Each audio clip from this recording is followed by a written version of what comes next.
a little bit different this year. We haven't hosted an in-person event for about 3 years. Hopefully you can hear me okay. And so we appreciate everyone who has come, especially to our speakers, many who came at short notice. We thought it would be interesting to have more of a discussion for a few of our topics instead of just panel discussions where we have presentations. And so with that, I wanted to, I don't think I have your bios on me. I wanted to introduce the panelists and explain why we've invited them. Piero Tozzi is with Congressman Chris Smith's office and has worked in human rights for a long time. And Congressman Chris Smith is the first person who hosted a hearing on trafficking of Coptic women and girls 10 years ago.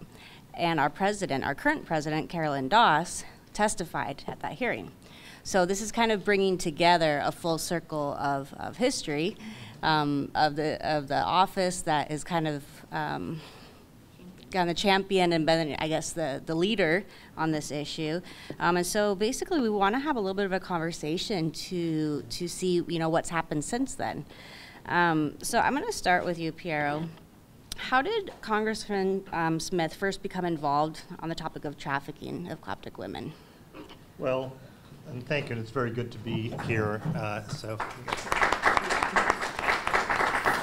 Actually, it's very good to be back here because I was a speaker at the, I think it was 2010 when you had the initial Coptic Solidarity event out by Dulles Airport, and then again in 2011. And it's kind of funny because coming here, you know, did a little bit of a double take. I recognized some faces and some people recognized me, but yeah, we all get a little bit older after after 10 years or plus. So, but it is really very good to be back.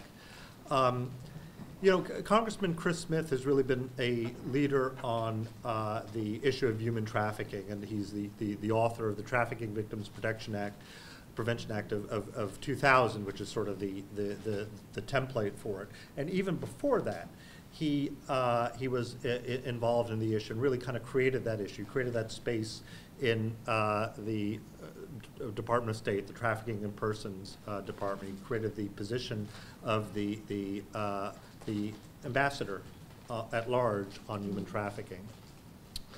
Now, I've worked with him for 9 years, and it was kind of funny because before then, when I was actually engaged with you folks, and I was at Alliance Defending Freedom, which our friend Sean here was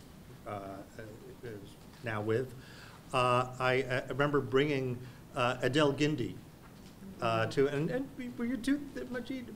I think you were there as well, to Chris Smith's office, and we all sat down. And one of the things that amazed me is how well he knew this issue and how passionate he was about this. So here's somebody who I think really who understands the issue, the horrible issue of human trafficking in all its many forms, but very much understands the issue that's confronted by the Coptic community and Coptic girls in particular. And when we think of the issue of identifying what the definition of trafficking is, the use of force, fraud, and coercion to force women, in particular, into situations where they're vulnerable. Well, that really has been what has, you know, we see here, and what we really, I think, need to address. Yeah. But I'll, you know. Well, thank you for reminding us that he was the one who headed that legislation, because I knew that, but I'd forgotten. So it's important to recognize his track record in trafficking for so long, and not just for Coptic women. Okay. So, Carolyn, since you participated in that first hearing, I'd like to ask if you've seen any progress or significant changes in the situation of Coptic women and minor girls since the time of that hearing.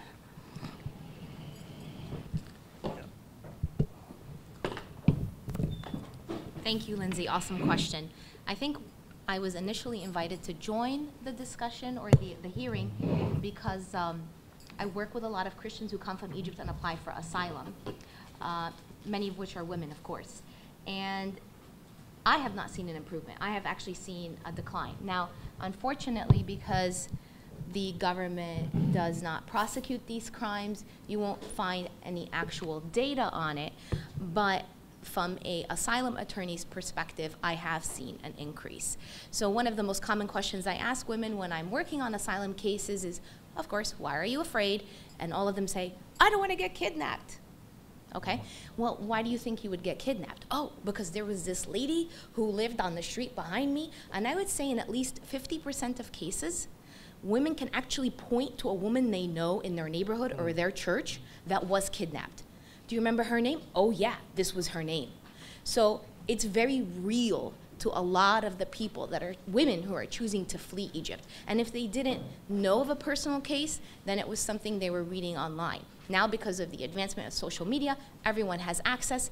Maybe back in 2011, there wasn't as much access for the average individual. The only thing Christians really know how to do in Egypt is run to Facebook. That's like the only place where they think they can find help. They put their plea out there, they put the picture of their daughter, and do a quick description of what happened. And that's their way of reaching out to the world and saying, someone please help me. For sure, you see way more posts now than you ever saw in the past, because it is like an outlet that everyone knows how to reach out through. So personally, yes, I have seen it through my work with Egyptians who are fleeing Egypt. It's a big concern. It's something that touches on the lives of almost every Coptic woman in Egypt. Yeah. It's interesting the connection that you point out with the use of technology, because it's hard to assess. Like you said, are the cases increasing, or is it just that there's a ability to more quickly and easily, post on Facebook? I know one of the issues that we have faced on this topic is getting the U.S. State Department and the U.S. Commission on International Religious Freedom to take it seriously. The discussions kind of go in circles, typically saying how hard it is to verify the cases. Basically saying that these women of their own volition leave, they fall in love, they want to convert. Of course, none of it matches any of the details. So from your perspective, Piero, do you think the situation has improved with the U.S. government and policy on trafficking? Like, what are the significant things that you have seen? Well, I think if you don't identify the problem and report on it, it doesn't exist, as far as the U.S. government's concerned. I think you mentioned USERF and also the International Religious Freedom Report, but also the Trafficking in Persons Report. That is not mentioned there. And again, force, fraud, and coercion, that's involved. And some of these cases, too, point out that, say, well, they eloped and that sort of thing. We know, and from your excellent report that you did in 2020, where, these women are oftentimes tricked, and prospects of marriage. There's this indication, well, maybe I want to convert and that sort of, and so there is that that fraud element too. So so I think we have to look at that. With USERF, and this I think goes to the question. The hearing that we had back, well, I guess there was 3 hearings. There was the OSCE, Helsinki Commission, there was the subcommittee. But one thing that was very frustrating is the response of the State Department. Even Michael Posner, from the founder of the Lawyers Committee for Human Rights, which became Human Rights First. And back when I was practicing law, I did a couple of cases with them. Very good organization, very good asylum program. But the response that he had there at the hearing was like, well, we don't really know, and we don't have, give us some evidence. Well, Frank Wolf, gave evidence, handed it to Ambassador Patterson. Chris Smith gave evidence to Michael Posner. And one of the reasons I note Frank Wolf, and you folks must know Frank, I mean, what a tremendous voice and a tremendous champion. He's now a USERF commissioner as of several months ago. Right. So I think one thing that we can do just as an action item is going to Frank Wolf, and knowing him, he's like a dog with a bone, in a good way. I say that, yeah. He really, and he gets passionate. And I think that's very, very appropriate to remind him. You folks have documented cases. You've given chapter and verse, which is what we were told was needed. I think one of the very frustrating things that Mr. Smith had back at those hearings is that there was, well, what has been done? When Ambassador Patterson was given files and case files and names and descriptions, nothing was done. Mm-hmm. Well, it is important, and I think that's incumbent upon us here in Congress to raise this issue and to continue to raise this issue, both in the International Religious Freedom Report, but also in the Trafficking in Persons Report, and then of course USERF. But I think having someone like Frank Wolf there now mm-hmm. too will help address this issue. I'm pretty hopeful knowing Frank. Yeah. So. Yeah, I agree. Yeah. Yeah, Congressman, our former Congressman Frank Wolf has been a huge supporter of Coptic equality for many years. So I appreciate that suggestion. We'll definitely follow up on it.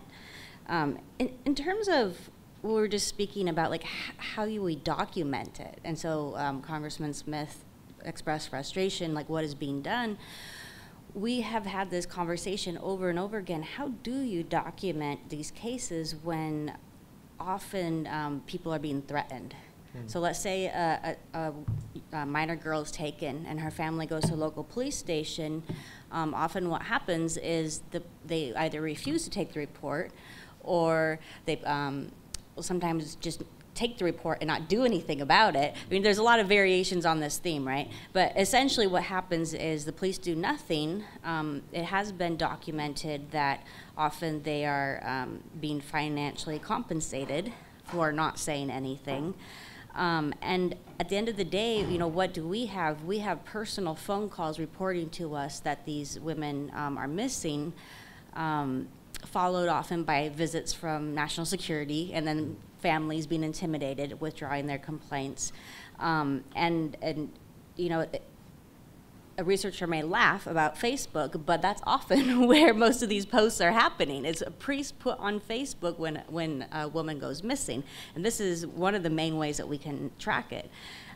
So Carolyn, with all that being said, what do you think can be done to improve the tracking of these cases, and also where do you see the majority of the abductions taking place? Are there places in Egypt where there's more abductions? And where I'm going with this is if we know of where those places are, if there could be any accountability, maybe we could set a new precedent.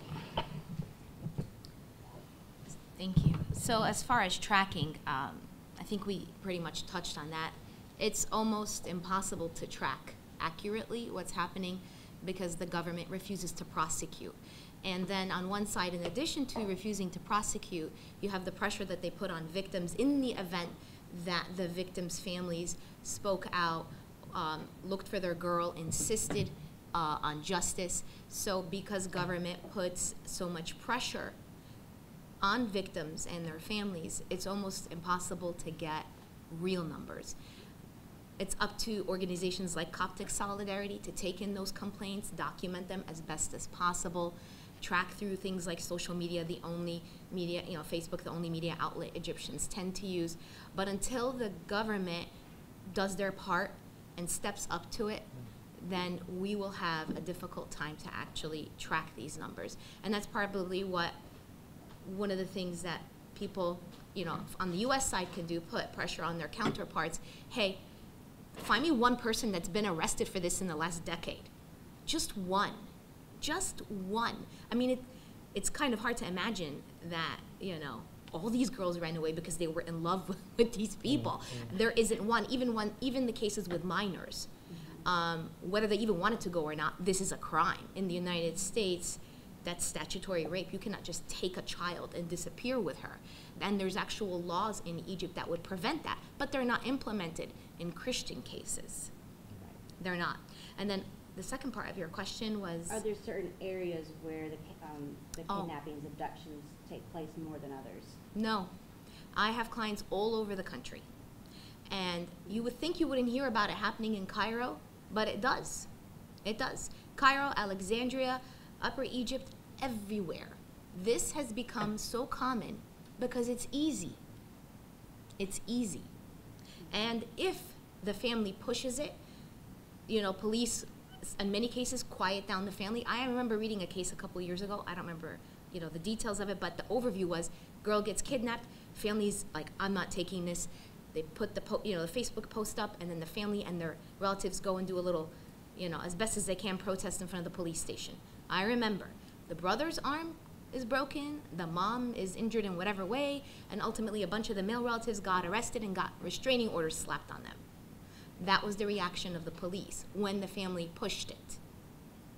So it is widespread, in my personal opinion, from talking to victims all over the country, and they obviously don't feel like they have recourse. And that's why they flee. So many times when I ask women, why are you, I don't want to get kidnapped, that's why I'm here. Those who have daughters, I don't want to lose my daughter. There's no way I could get her back if I did lose her.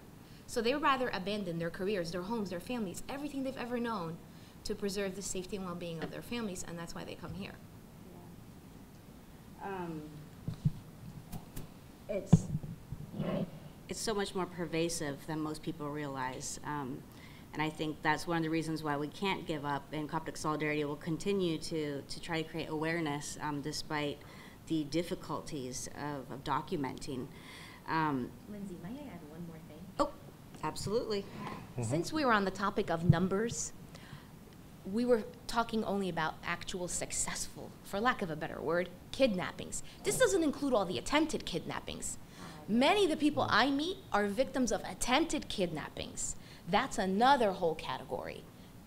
And that's causes them to be fearful. Right. So a lot of them, not only did they know someone in their neighborhood or their church that was kidnapped, but they have a personal story. One time I was in a taxi, he goes the wrong way, I start screaming and yelling, I have no option but to jump out of a moving car.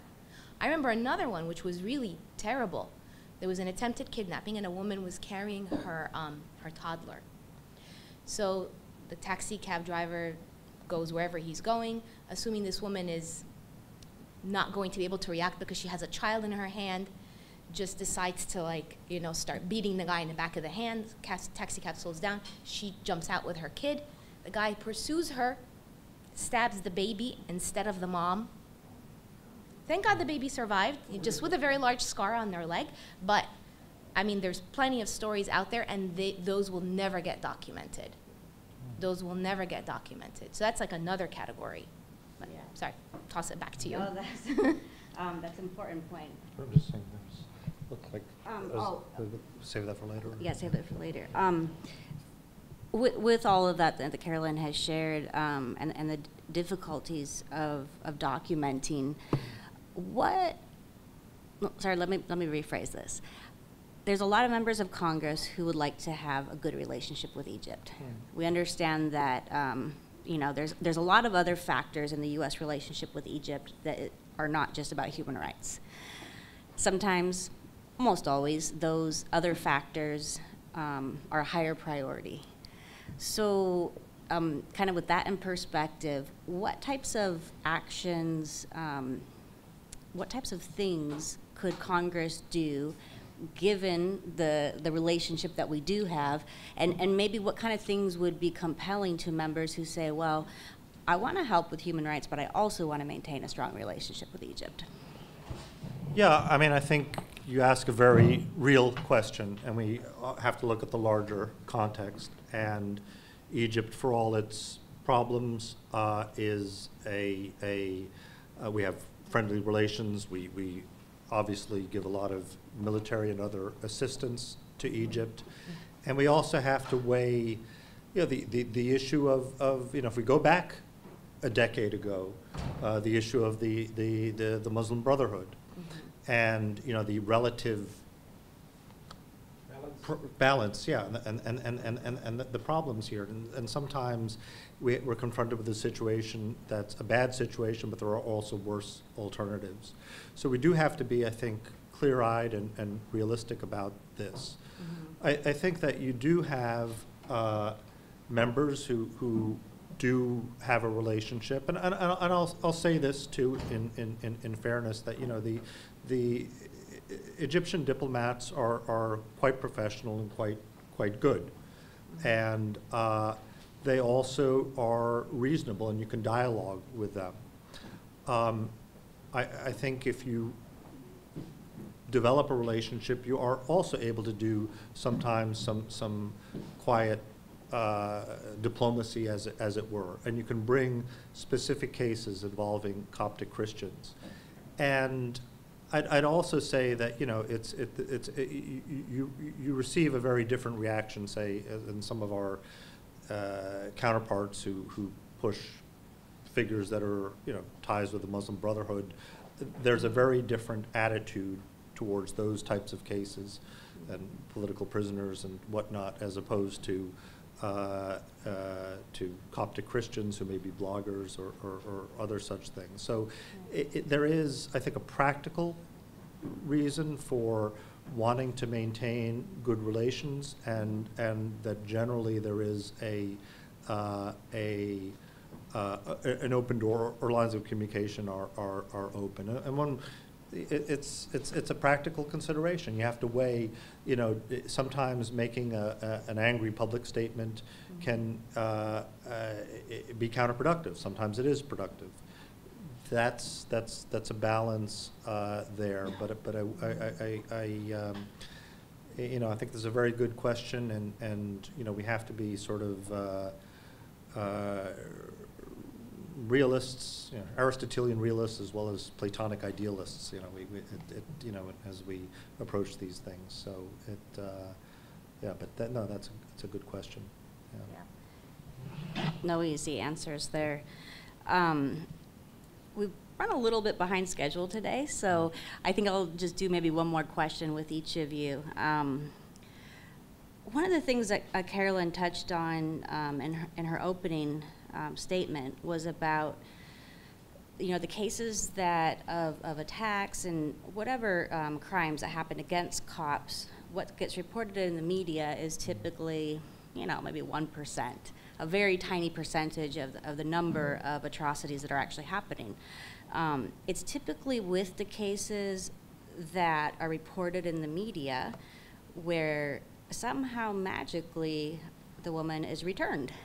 And I think you've all seen these videos, right, of a woman who, there was a case of a woman who was married, she had several children, she was abducted, she was forced to wear a headscarf and to say that she had converted to Islam. And she was clearly under duress. You know, she's recording this video. And this has happened a number of times. And so that case got a lot of international attention, a lot of media attention. And all of a sudden, she reappears. And I've never heard of a single person being held accountable for the disappearance or the reemergence, right? So what we do know is that the Egyptian government has the ability to track a lot of these women and to help get them back. Whether or not they're willing to do it, you know, is another story. And so, with the issue of impunity, Carolyn, what do you think what more can be done to try to hold the Egyptian government accountable for those types of cases?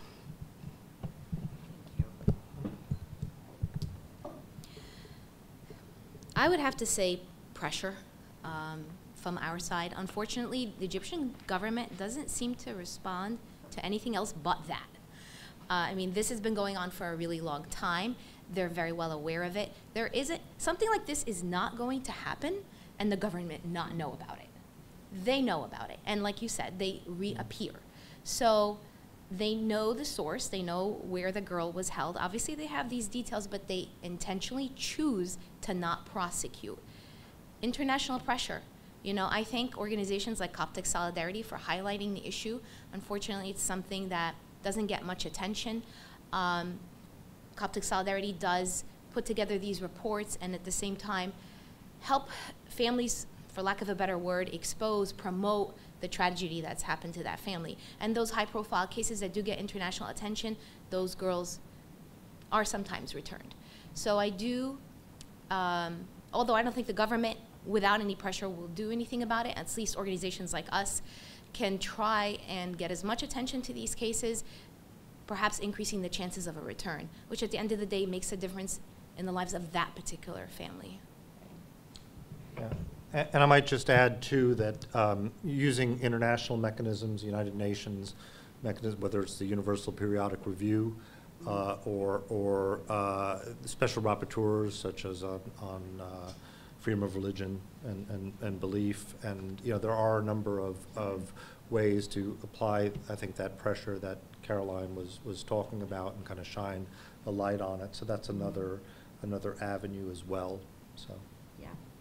That's good advice. Please be kind enough to give them all these channels that they can use it to apply pressure to the government, because apparently you have more knowledge about these channels than we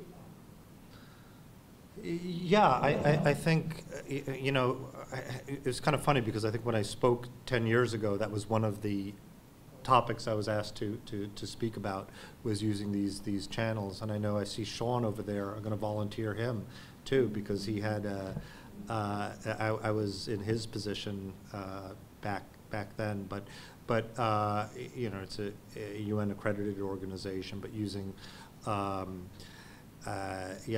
various rapporteurs, also the trafficking rapporteurs.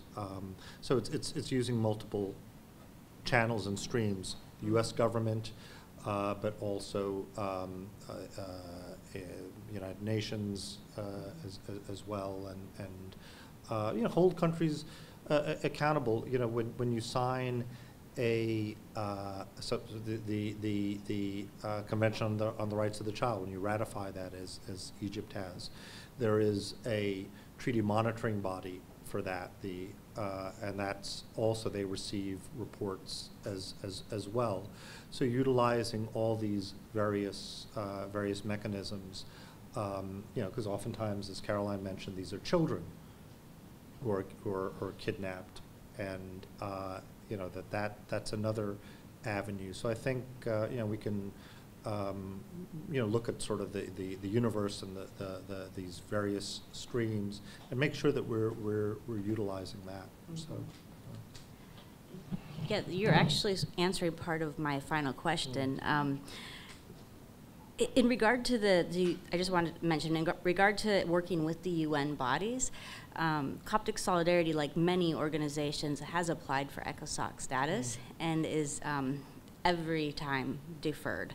And as we all know, the process to gain ECOSOC accreditation is it's not a clear up or down vote. It's a convoluted process in which I have had a diplomat tell me that Egypt told him it's a red line, do not let Coptic Solidarity get ECOSOC status at the UN.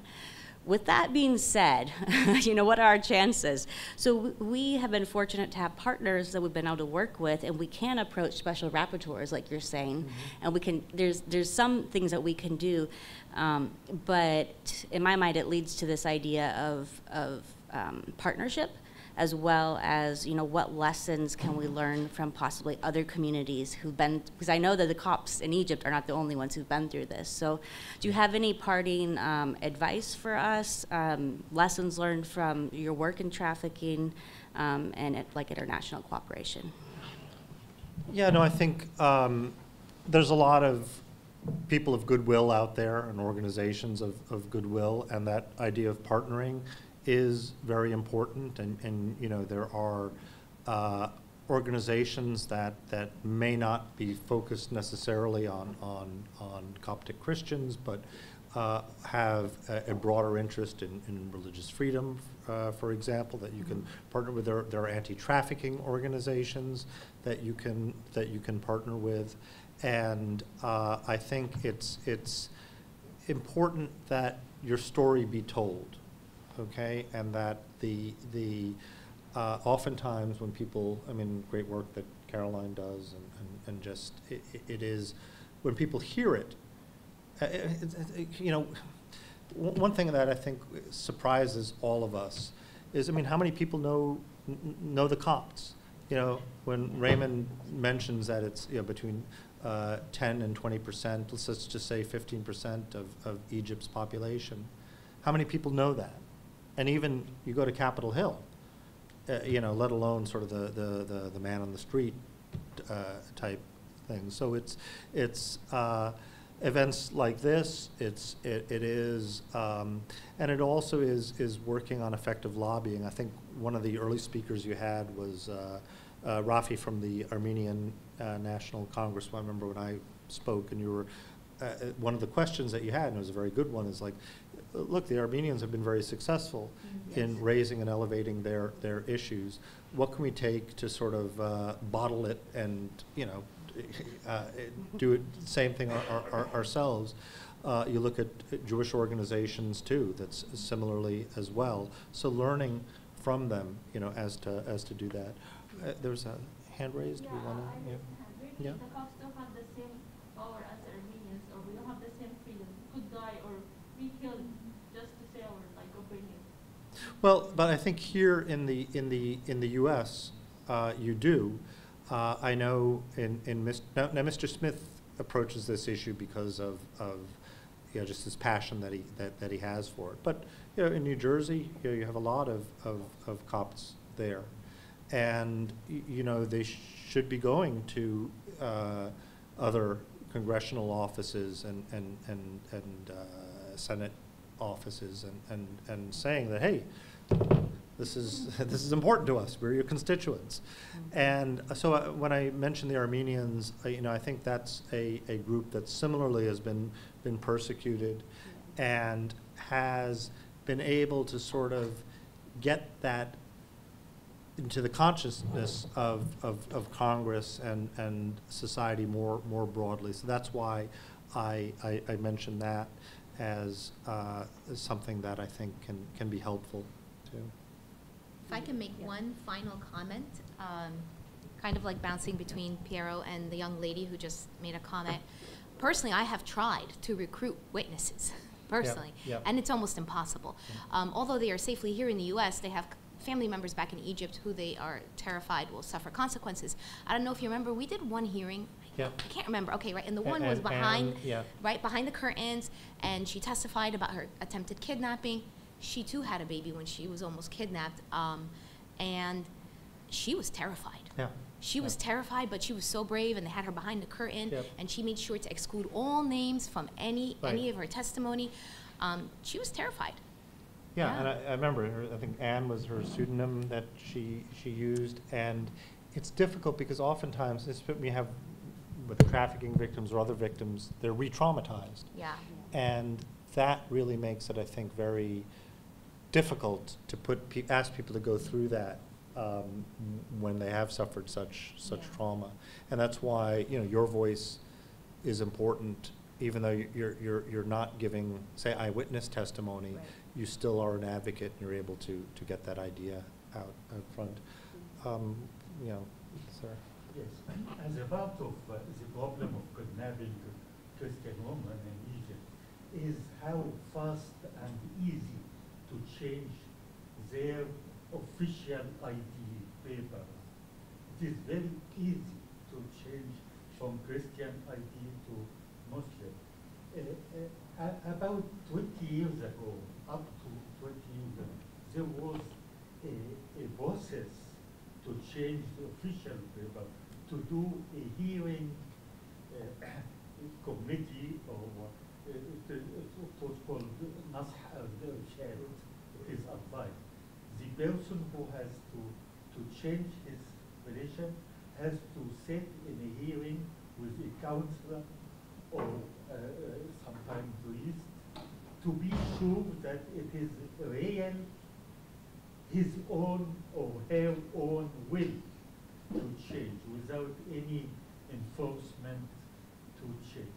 Now, no, it was cancelled, this hearing process. We want to bring it back because it was a part of the unofficial process or law. To be sure that before changing the religion, it is his or her own will, free will. We want it to be back this way. I know exactly what you're talking about, because during Mubarak's time, I did speak with many people that said, Yes, my sister was brought, and we had an opportunity to question her, and the priest was brought. So back in the day, during Mubarak's time, the person who wanted to convert was brought into either a police station or state security and given an opportunity to talk to her family and her priest so they could make sure that she actually wanted to convert. It wasn't a perfect process because people I talked to said, my sister was clearly drugged. My wife was clearly hysterical. Sometimes I couldn't tell if it was her because she was behind on the cob. So it certainly wasn't a perfect process, but perhaps having that sort of block in the way might slow down the kidnapping and may just be, you know, something that would cause them to pause before they went ahead and did that. Does it perfectly solve the problem? No. But has the problem gotten worse since now she's not entitled to counsel with her family or priest? From personal experience, I've seen yes. That's a good point. Yeah. Well, thank you both so much for this discussion, and for the audience. We appreciate your patience as we're running a little behind. But also we hope, Piero, that you will share with Congressman Smith how much we appreciate his work on behalf of Coptic women. He's definitely been a leader in that, and we appreciate it.